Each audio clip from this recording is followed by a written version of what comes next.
Selamat datang saudara-saudari. Kita belajar mengenai ketaatan, iaitu bukti kesayangan kita kepada Tuhan. Ya, dalam Yohanes babak 14 ayat 21 berkata, sesiapa yang menerima dan melakukan perintah-perintah aku mengasihi.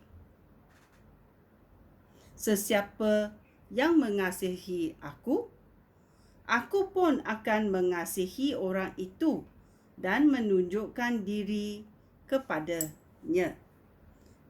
Sesiapa yang menerima dan melakukan perintah-perintah aku mengasihi aku. Bapa aku di syurga akan mengasihi sesiapa yang mengasihi Yesus. Aku pun akan mengasihi orang itu dan menunjukkan diri kepadanya. Ini adalah dikatakan ketaatan kepada Yesus. Kita buktikan ketaatan kita kepada Yesus dengan menurut arahannya. Kerana arahannya semua adalah amen. Semua adalah baik. Dalam ayat 23 sampai 24, Yesus menjawab, sesiapa mengasihi aku akan mentaati ajaran aku. Bapa aku akan mengasihi dia.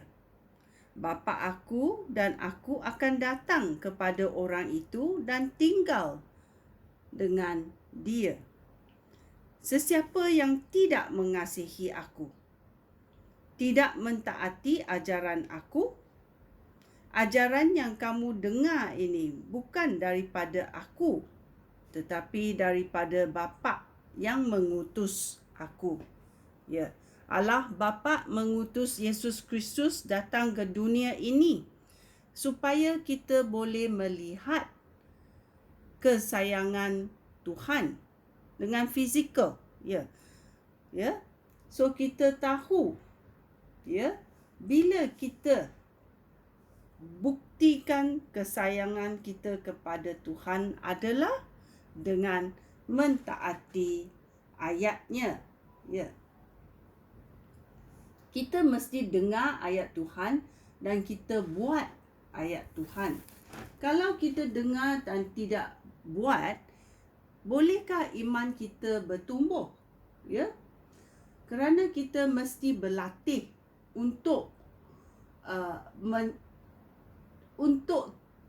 iman kita bertumbuh. Kalau kita mengalami penderitaan dan kesusahan dalam dunia ini, kita mengalami penderitaan, kita satu boleh melarikan diri dari Tuhan ataupun kita mendatangi lebih dekat dengan Tuhan. Dan bila cubaan ini telah dialami oleh kita terus menang kerana Tuhan kita adalah Tuhan yang boleh mengatasi segala-galanya. Itulah kita mahu ikut Allah Bapa kita, dan kita ikut arahannya. Dan dengan ketaatan ini, kita boleh bertumbuh dalam iman. Kerana kita sayang kepada Yesus Kristus. Itulah kita mau dengar ayat Tuhan. Kerana di dunia ini, kalau you pergi buat ministry kepada orang-orang refugee, orang-orang yang tak ada, tak kaya, semua miskin-miskin, mungkin kamu tak larat tengok kesedihan itu. Tetapi kerana kamu sayang kepada Yesus Kristus. Kamu rela, rela buat untuk memuliakan Tuhan, ya. Kerana Tuhan ada kata, jagalah balu dan anak-anak yatim, ya. Bolehkah kita melakukannya? Ayat Tuhan memberitahu kita lakukannya. Bolehkah kita melakukannya?